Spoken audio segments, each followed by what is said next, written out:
Mesdames, Messieurs, bonsoir. Merci de nous suivre sur la 93.4 Génération FM. Il est 17h et c'est l'heure de votre deuxième édition d'information de la journée. À la présentation, Lamine Ba, à la partie technique, Albert.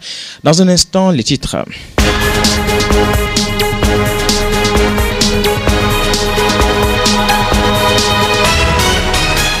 Préparation de la Coupe du Monde, le Sénégal remporte son match de préparation face à la Suède.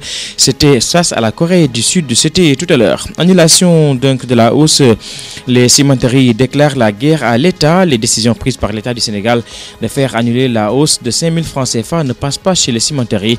Des entreprises n'excluent pas d'attaquer l'arrêté du ministre du Commerce devant la Cour suprême.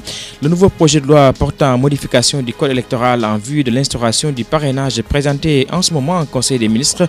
Les ministres se penchent sur le texte et sur celui portant loi des finances rectificatives 2018.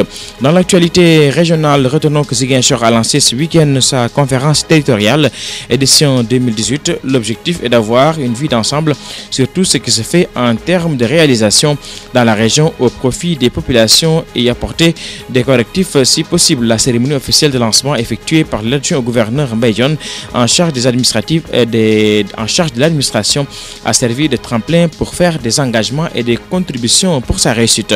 Voici pour les titres dans un instant le développement.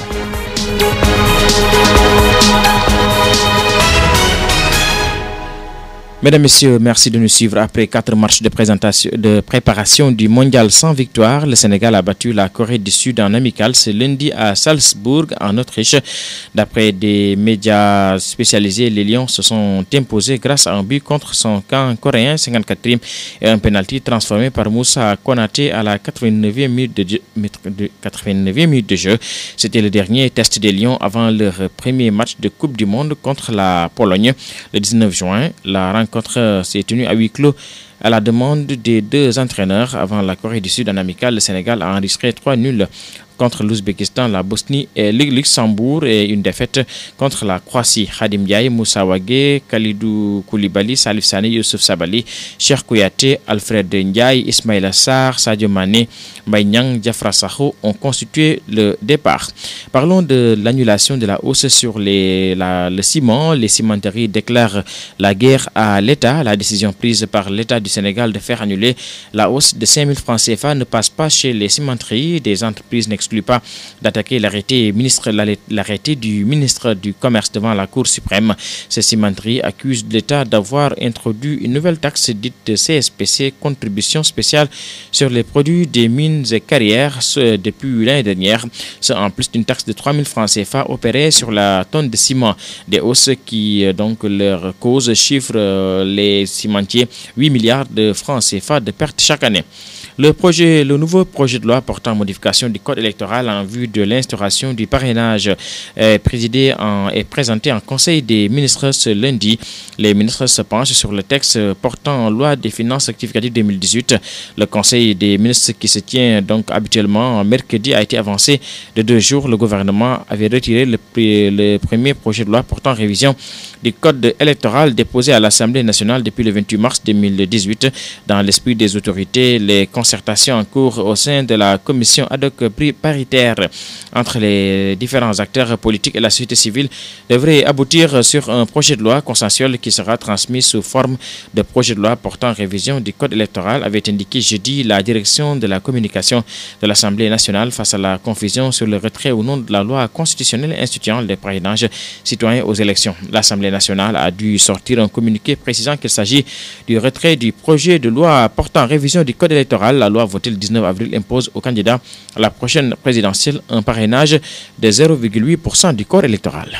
On s'était réunis pour effectivement... Nous allons parler de l'actualité régionale. Retenons que Ziguinchor a lancé ce week-end sa conférence territoriale édition 2018. L'objectif est d'avoir une vue d'ensemble sur tout ce qui se fait en termes de réalisation dans la région au profit des populations et apporter des correctifs si possible. La cérémonie officielle de lancement effectuée par l'adjoint au gouverneur Mbaye Dione en charge de l'administration a servi aussi de tremplin pour faire des amendements et des contributions pour sa réussite. Mbaye Dione. On s'était réunis pour effectivement lancer le processus de la conférence territoriale pour l'édition 2018. Donc l'objet était d'abord de partager toutes les informations dont nous disposons avec l'ensemble des acteurs. Donc apporter également les commentaires nécessaires pour la compréhension de certains, mais également recueillir les avis et les suggestions des uns et des autres pour qu'on puisse en tout cas ensemble mener à bien donc ce travail-là. Voilà, ce à quoi on peut s'attendre, c'est qu'on a lancé le processus de manière officielle. Dès aujourd'hui, le travail de collecte va commencer à se faire au niveau des communes. Donc les informations qui auront été recueillies au niveau des communes seront remontées au niveau du sous-préfet. Et là aussi, il y aura un travail de complément d'information, de confrontation et de vérification de l'information qui va se faire au niveau du sous-préfet, autour donc de son comité local, mais également des services techniques qui interviennent au niveau arrondissement. Donc après ce travail-là également, les préfets qui auront recueilli les informations au niveau des communes chefs-lieux recevront aussi les rapports issus des sous-préfets qu'ils vont compléter, examiner, partager et valider ensemble avant que ces rapports-là ne parviennent au gouverneur qui va faire la compilation, le travail de toilettage, de complément d'information avant que le document final ne soit envoyé au niveau du ministre de l'Intérieur. Le travail là permet donc de mesurer le niveau d'exécution des projets et programmes qui sont mis en œuvre à l'échelle de la région. Donc, il sera question de les évaluer tous sans distinction, aussi bien les projets en tout cas initiés par l'État, les collectivités locales, les autres partenaires au développement, même les ONG. Donc l'innovation cette année-ci, c'est qu'on a 3 types de fiches de collecte. En l'occurrence, il y a une fiche exclusivement destinée à recueillir les renseignements donc issus de la mise en œuvre des projets et programmes portés par les ONG. Donc on l'a fait de sorte que voilà, tout ce qui se fait donc, soit pris en compte. Voilà à l'instant les explications de Mbaye Dione, l'adjoint au gouverneur en charge de l'administration. Il se prononçait sur la conférence territoriale de la région de Ziguinchor initiée pour le compte de l'édition 2018. Parlons d'un autre programme. Il s'agit de celui de renforcement des capacités des citoyens aux droits de l'homme. Il a été lancé à la transparence et au contrôle de l'action publique et aux enjeux du changement climatique. C'était dimanche à Kabadio, localité située dans le département de Bignona. Ce programme, qui je le rappelle, est piloté par le Forum civil du département, se veut à travers cette initiative permettre aux populations locales d'être suffisamment outillées pour défendre leurs propres intérêts. Abdoulaye Diallo est le coordinateur du Forum civil du département de Bignona.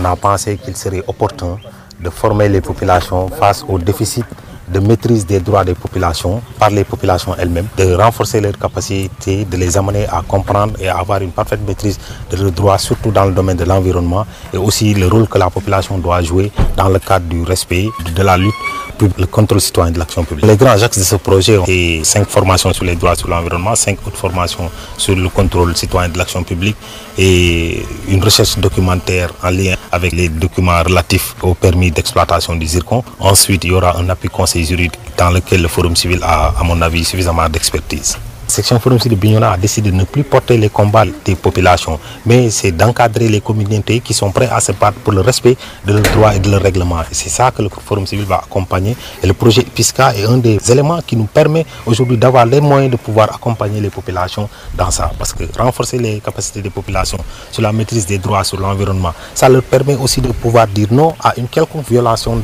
de leurs droits sur l'environnement. Renforcer les capacités des populations dans le cadre du contrôle citoyen de l'action publique, c'est de leur permettre de pouvoir contrôler l'action de leur mandat et de pouvoir dire stop quand leurs intérêts ne sont pas pris en compte. Je pense que ce sont ces nouvelles démarches que la section Forum civil de Bignona a adoptées et on travaillera avec les communautés pour les amener à prendre eux-mêmes leurs responsabilités et à dire non quand leurs droits et leur dignité sont bafoués. Parce qu'en réalité, ce qui est remarqué, c'est que chaque fois qu'il y a un projet d'exploitation, surtout minière, avec les grandes multinationales, la corruption est érigée en règle. Et cette corruption est tellement érigée en règle que souvent, ça crée des difficultés au sein de la communauté, en déchirant les tissus sociaux, en créant des partis, mais aussi plus grave au sein de nos autorités. Finalement, nos autorités refusent même de voir ce que les lois du Sénégal disent par rapport à ce qui se fait. Mais ils n'ont l'œil que sur leurs intérêts et leurs intérêts se trouvent être l'argent que ces multinationales mettent à leur disposition. Notre engagement et notre détermination n'ont jamais failli dans ce domaine.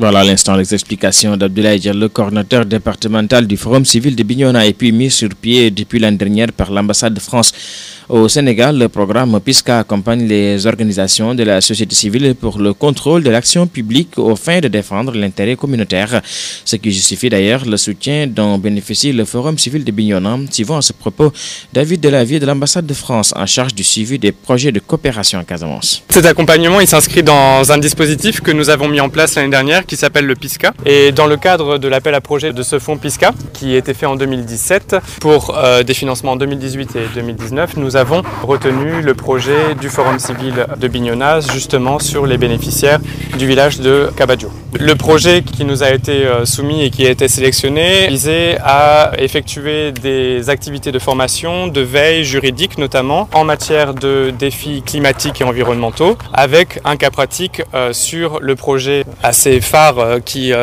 impacte en tout cas la Casamance aujourd'hui, le projet Zircon. Et donc pour plus de pertinence, le projet qui nous a été soumis visait d'un point de vue territorial, géographique, la zone de Niafron et de Kabadjo. Donc, nous avons eu 15 projets qui ont été retenus sur les 65 qui nous ont été soumis lors de l'appel à projet, 3 en Casamance dont celui qui nous réunit ici aujourd'hui. Il faut savoir que le PISCA est un dispositif qui vise à appuyer le développement des principes de redevabilité et de transparence de l'action publique, avec plus spécifiquement différents objectifs qui sont l'appui auprès des populations, le renforcement des outils de contrôle de l'action publique et le renforcement des capacités des organisations de la société civile et des médias. Donc en fait, ces 3 objectifs qui se retrouvent un peu au final dans le projet qui nous a été soumis par le Forum civil de Bignona, et c'est pour cela qu'il a été entre autres sélectionné. J'ai parlé d'écosystèmes fragiles effectivement, puisque tout le monde le sait, c'est vrai que la Casamance revêt d'un tissu au niveau de sa faune et sa flore qui est particulièrement unique au Sénégal et qui est particulièrement soumis à des enjeux climatiques mondiaux, notamment les problèmes de salinisation, de déboisement, de la mangrove et autres. Génération FM 93.4. Les étudiants de l'université Assane Seck originaires du Baol sont très remontés contre les autorités locales de Thiès, Baol et Diourbel. À l'origine de leur courroux, le manque de considération dont ils sont victimes, ces étudiants qui disent traverser d'énormes difficultés ont fait face à la presse pour interpeller l'opinion nationale sur leur triste sort. Pape Ibrahim Diouf porte leur parole. Aujourd'hui, nous avons le cœur meurtri et plein de désolation, car il y a 4 ans de cela, nous avons mis en place cette amicale au sein de l'université et nous organisons des activités pédagogiques et sociales sans l'aide d'aucune autorité. Et ceci est à déplorer. Car 3 ans de cela, nous n'avons jamais reçu de subvention venant des mairies ni des conseils départementaux. 3 ans de cela, nous organisons des journées d'intégration. 3 ans de cela, nous accueillons nos nouveaux bacheliers qui viennent avec un nom pléthorique sans l'aide d'aucune autorité de nos bases respectives. Et cela est ignominieux et déplorable. Car la région de Baol ne manque pas d'autorité. La région de Baol ne manque pas d'autorité. Donc, si vous voyez bien à l'université Assane Seck de Ziguinchor, il y a énormément d'amicales qui sont soutenues par les autorités, qui bénéficient de locations, de subventions et d'accompagnement lors de leurs manifestations ici à Ziguinchor. Et nous, étudiants de Baol, on se décarcasse avec nos maigres bourses de 36 000 et 18 000 pour organiser nos manifestations. Et je pense que nous, étudiants, si on a fait ces efforts-là, je pense que les autorités doivent faire preuve de clémence pour tourner un regard envers cette jeunesse consciente. Donc, ce que nous voulons, je pense que c'est très simple, c'est un accompagnement digne de son nom. Nous voulons que les subventions viennent à temps et régulièrement, mais aussi des subventions dignes de leur nom. Nous voulons aussi avoir des locations comme toute autre amicale ici au sein de l'université, afin d'accueillir nos nouveaux bacheliers. Nous voulons un soutien, un accompagnement lors de nos manifestations pédagogiques et sociales afin de remplir notre mission ici à Ziguinchor. Nous tous, nous savons que la distance qui sépare Baol à Ziguinchor, c'est des centaines et des centaines de kilomètres. On n'hésitera pas à passer à une vitesse supérieure s'il le faut. Même si on doit marcher de Ziguinchor jusqu'au Baol, on le fera pour changer nos conditions, parce qu'il le faut. On ne veut plus être dans ces conditions déplorables, on a tous une mission à remplir. Rendons-nous à présent dans la région de Sédhiou où l'Agence régionale de développement expérimente la nouvelle approche consistant à délocaliser ses services afin de mieux partager avec les collectivités territoriales qui sont leurs principaux partenaires. Des ateliers de formation de capacité des acteurs y ont été organisés entre le 6 et le 9 juin 2018. Ibrahim Hassani depuis Goudomp. Éviter le pilotage à distance, c'est la nouvelle approche initiée par l'ARD de Sédhiou pour mieux servir les collectivités locales. En effet, pendant 4 jours, l'Agence régionale de développement de Sédhiou a délocalisé ses services à Goudomp. Et selon son directeur Fali Badji, le constat qui a été fait depuis que nous sommes là au niveau régional, c'est que l'ARD se déploie dans les départements, mais très peu. Et nous avons décidé, ensemble avec les collègues du service de l'ARD, de se déployer au niveau des départements, de consacrer au moins une semaine que toute l'équipe de l'ARD se déploie au niveau d'un département pour communiquer avec les différents acteurs, mais surtout de réaliser des activités de sensibilisation, des activités de renforcement de capacité et des activités en lien avec vraiment quelque chose de très concret, notamment tout ce qui concerne la formation des femmes, la formation des acteurs au développement, je veux dire les cibles de l'ARD, mais également de participer aux activités de planification. Cette approche très bénéfique pour les collectivités locales qui sont leurs principaux partenaires est bien saluée par le préfet de Goudomp, Ousmane Niang. Lorsque j'ai échangé avec le directeur et qu'il m'a dit qu'il va venir faire 3 jours au niveau de mon département, j'ai dit que ça c'est une bonne approche et je le félicite pour ça et je l'encourage à vraiment aller dans ce sens-là pour pouvoir accompagner donc les collectivités territoriales dans leur développement. À noter que durant 4 jours, l'ARD a organisé 2 ateliers de renforcement de capacité, dont un du 6 au 9 juin 2018 à la Maison de la Femme de Goudomp sur l'archivage et sur le logiciel ERA pour les travailleurs de l'état civil et un autre les 7 et 8 juin au Conseil départemental de Goudomp sur la gestion administrative et financière pour les femmes leaders et celles en situation de handicap. Ibrahim Hassani depuis le Balantakunda pour la radio Génération FM. Ibrahim Hassani, merci. Dans un instant, l'actualité internationale.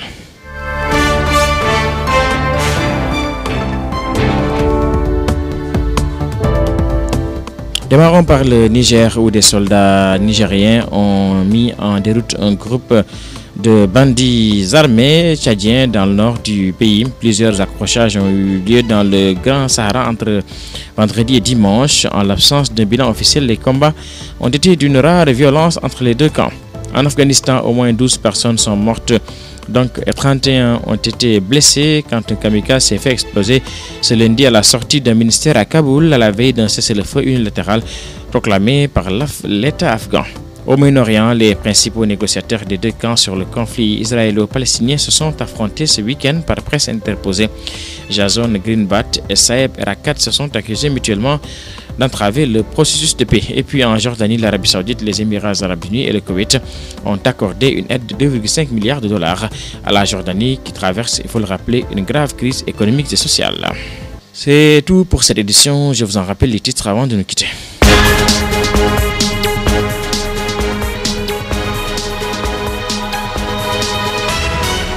Après 4 matchs de préparation du mondial sans victoire, le Sénégal a battu la Corée du Sud en amical ce lundi à Salzbourg, en Autriche. D'après des médias spécialisés, les Lions se sont imposés grâce à un but contre son quart de coréen et un pénalty transformé par Moussa Konaté. Annulation en hausse des prix du ciment, les cimenteries déclarent la guerre à l'État.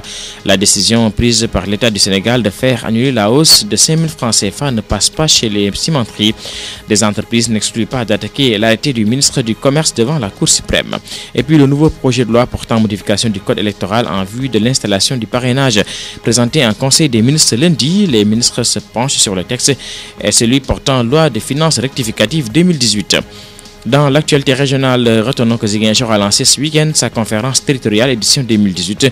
L'objectif est d'avoir une vue d'ensemble sur tout ce qui se fait en termes de réalisation dans la région au profit des populations en vue d'y apporter des correctifs si nécessaire. Et puis lancement du programme de renforcement des capacités des citoyens aux droits de l'homme, à la transparence, au contrôle de l'action publique et aux enjeux du changement climatique. C'était ce week-end à Kabadio, localité située dans le département de Bignona. Programme piloté par le Forum civil du département qui vise à permettre aux populations locales d'être suffisamment outillées pour défendre leurs propres intérêts. Point final pour cette édition, je vous en remercie. Je vous remercie de l'avoir suivi. Bonne suite des programmes sur 93.4 Génération FM.